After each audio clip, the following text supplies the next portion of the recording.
पवित्र पराक्रमी सर्वशक्तिमान परमेश्वर, तू आदि से अंत तक हमेशा रहने वाला यीशु, ये सब कुछ नाम यीशु। तेरे पास कोई भी बुराई, अधर्म या पाप है ही नहीं। कभी कोई काम ना कोई है और ना कोई होगा। तू हमेशा है, हमेशा रहेगा, हमेशा की धन्यवाद देते तेरी उदारता, तेरा प्रेम। धन्यवाद देते हम पापियों से प्रेम किया, हमारी दुख सुख में तू मदद की। देखा तो हमें कि हम किस तकलीफ से गुजरते हैं। हमारी आत्मा दुखी, हमारा मन जब दुखी होता है तो तू हमारी जान देता। पूरी तरह से जब हम टूट जाते हैं तब आप हमारे पास आते हैं। हमें किसी न किसी के द्वारा आपकी वचन हम तक पहुँचाते हैं। प्रभु ईश्वर, इस समय के हम धन्यवाद देते तेरे सामर्थ्य नाम से हम इकट्ठा हुए हैं और दिल से सच्चे मन से तेरी महिमा करते। जीवित और पराक्रमी परमेश्वर, तेरे नाम जहाँ पर है प्रभु वहाँ पर अंधकार नहीं हो सकता। तेरे नाम जहाँ है दुष्ट ताकतें थरथराने लगते हैं। तेरे नाम से प्रभु आंधी तूफान थम जाता है। चेले लोग अचंभा करने लगते हैं तेरे कार्य को देखकर और कहते हैं ये कौन है जो आंधी तूफान भी इसकी बात मानता है। धन्यवाद देते प्रभु यीशु, तेरी स्तुति महिमा करते। धन्य है वे लोग जो तेरे नाम की महिमा करते। धन्य है वे लोग जो तेरे नाम पर विश्वास करते। धन्य है वे लोग जो पवित्र वचनों को सुनते हैं और उसको मानते हैं।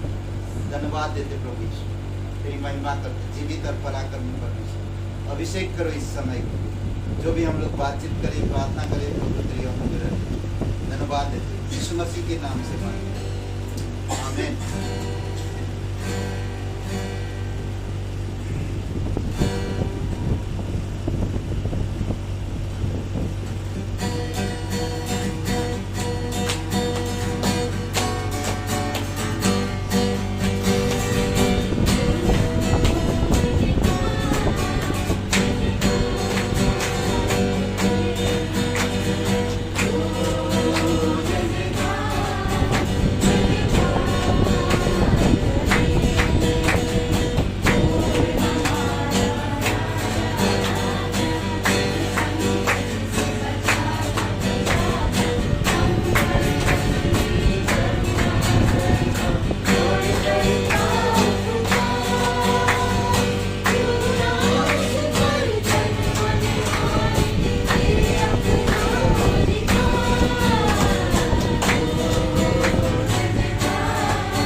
बैठकर रोने लगा।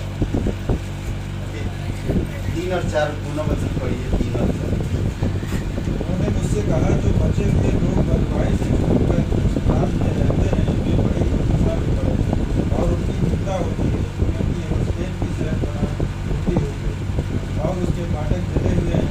ये बातें सुनते ही मैं बैठकर रोने लगा और जितने दिन में विलाप करता और स्वर्ग के परमेश्वर के साथ विश्वास करता और यह कहकर प्रार्थना करता। तो नेहमाया रोने लगा।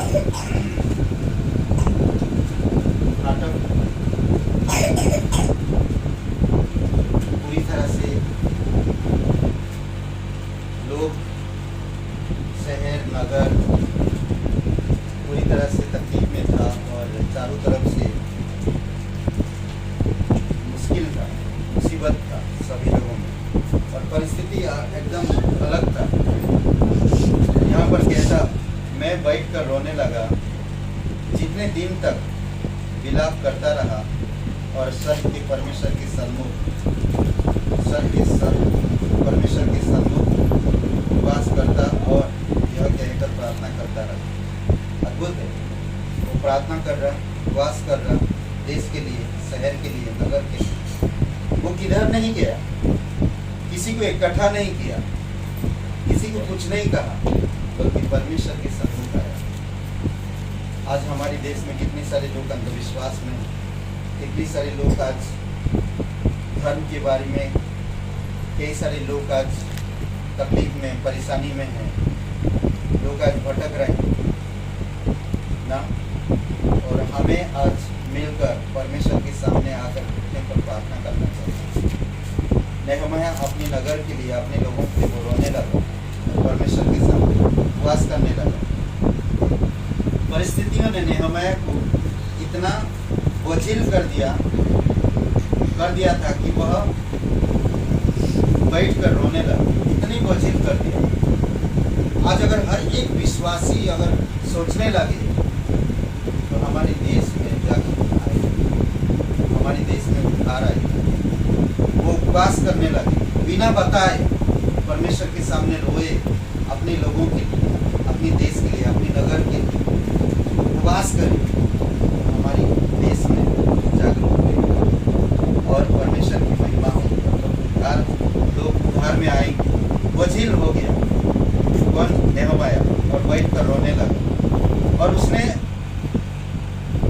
इसमें भी अधिक बहुत दुखी हुआ और उसने उपवास और प्रार्थना की और बहुत दुखी हुआ। लोगों को देखकर तरस, दुख से भर गया। और परमेश्वर ऐसे लोगों को चाहता है जो दुखी होते, दूसरों को देख रहे, भटक रहे लोग। आज हमारे घर परिवार क्यों बिगड़ रहा?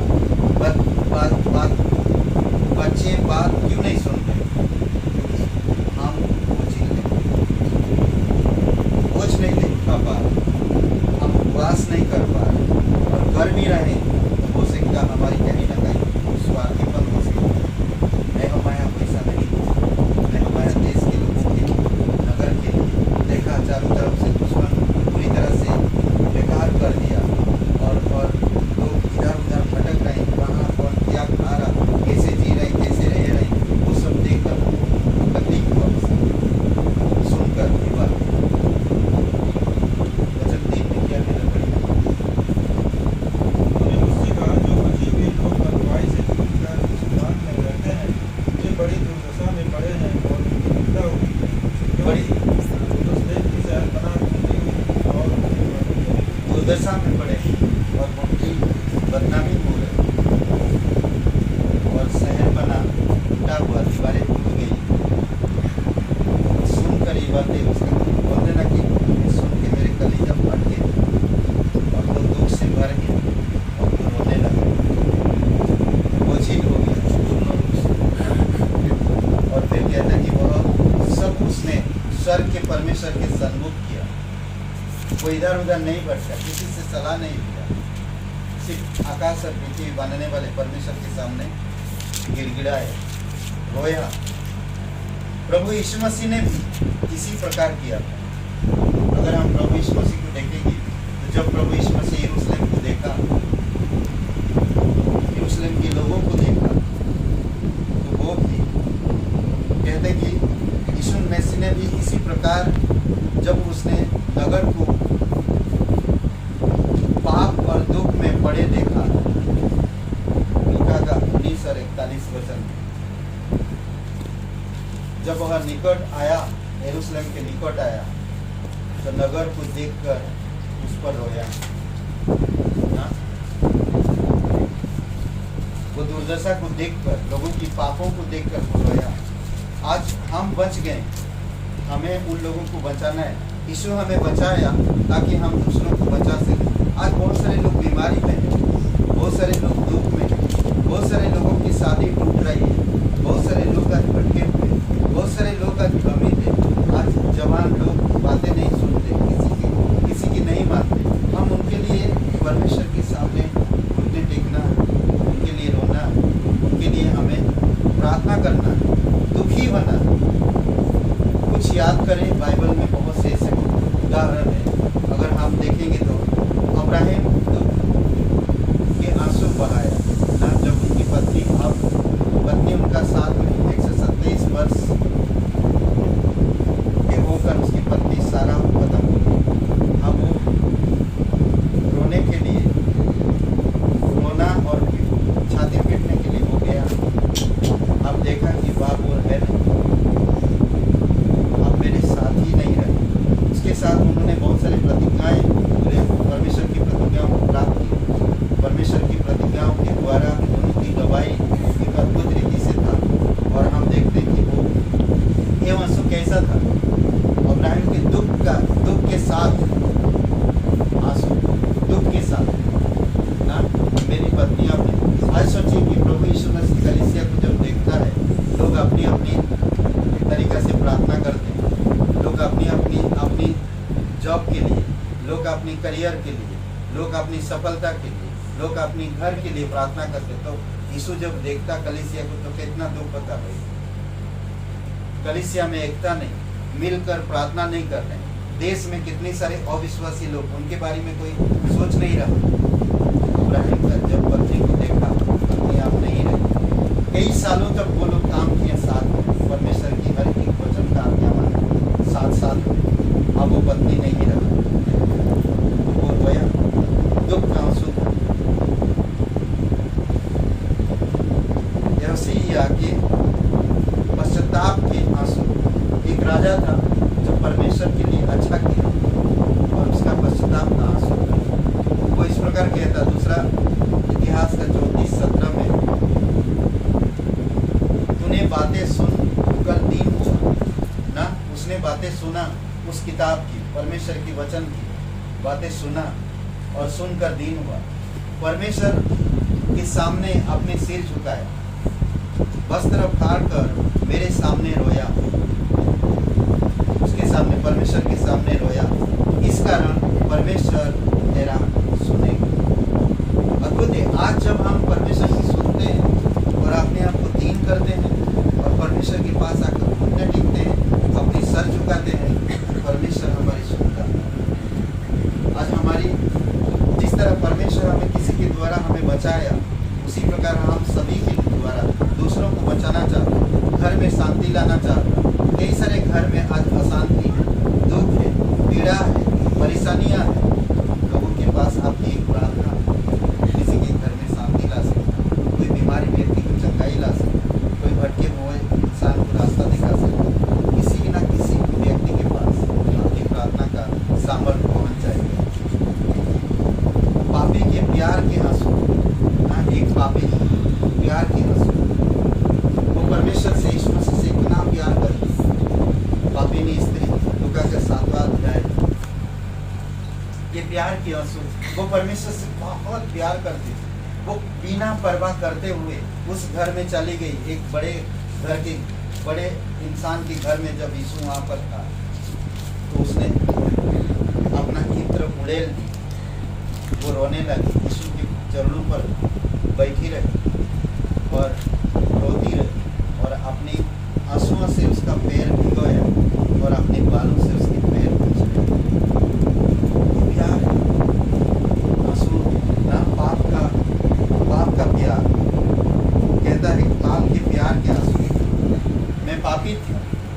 अब मैं यीशु से प्यार करता, यीशु मुझसे प्यार करता। अब मेरा रोना बंद नहीं हुआ, मैं रो रहा, मैं यीशु के चरणों पर हूँ। और वो वैसे बैठ के रोने लगे और उसके पैर बार बार चूमती रही। ये प्रतीक है कि एक पापी इंसान जब परमेश्वर में प्यार करता, परमेश्वर में बढ़ता है, वो परमेश्वर को चूमता और कोई चीज़ नहीं दिखता उसे, एक ही चीज़ दिखता, परमेश्वर, परमेश्वर ना। यीशु जब अपने भाइयों को मिला, जब अपने भाइयों को पहचान लिया, वो चिल्लाए और चिल्ला कर रोने लगा ना। उत्पत्ति का 45 अध्याय और वचन 2 में चिल्ला कर रोने लगा। और मिस्र की लोग सुने, यहाँ तक फिरौन की राजा तक उसकी समाचार पहुंचा, अपने भाई के लिए रोने लगा। सोचिए कि जो भाई उसके प्रति कितना बुरा किए, अब उनको देखकर, पहचान कर वो रोने लगा।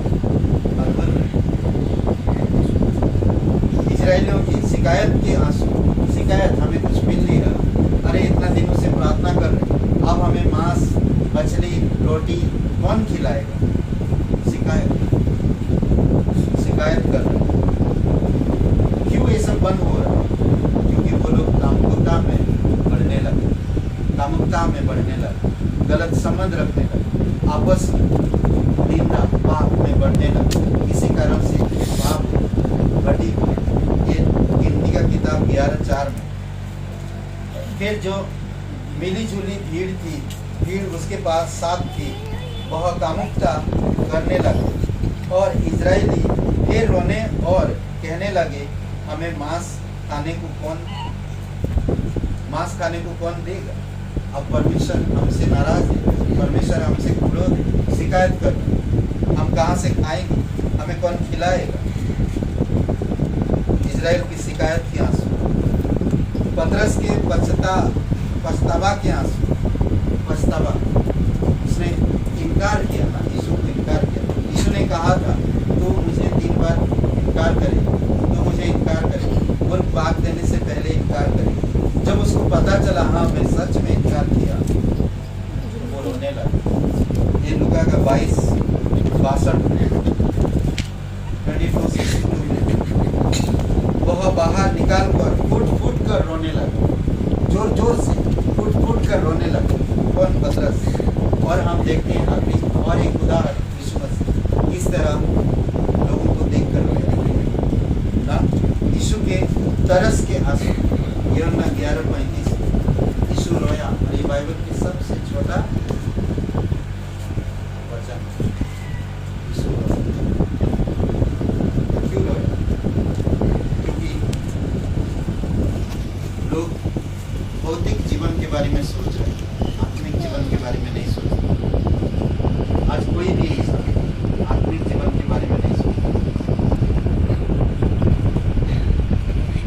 जब इंसान के पास कुछ नहीं होता है, वो सब कुछ सुनता है, और जब उसके पास सब कुछ होने लगता है, किसी का नहीं सुनता। ये संसार। तो इसीलिए आज हमारा एक इच्छा हो कि नेहमाया की तरह दिल रखें, हमारे देश के लोगों के लिए, हमारे देश के लिए लोगों को बचाना, ज़्यादा से ज़्यादा नरक से लोगों को बचाना, शैतान के बंधन से लोगों को छुड़ाना। बहुत से लोग आज अंधकार में और उस नरक की तरफ बढ़ रहे, मौत की तरफ बढ़ रहे, हमें नहीं छुड़ाना। अब सोचिए कि आपका प्रियजन कोई खाई की तरफ बढ़ रहा है, तो आप क्या करेंगे? गिरने वाले खाई में आप चिल्लाते हैं, रुक जाइए, उधर खाइए, आगे मत बढ़िए, मैं आपको नहीं जानता पर आप मुझे जानते हैं, रुक जाइए। आप कोशिश करेंगे और चिल्लाएंगे और दौड़ेंगे, आप भले गिर जाए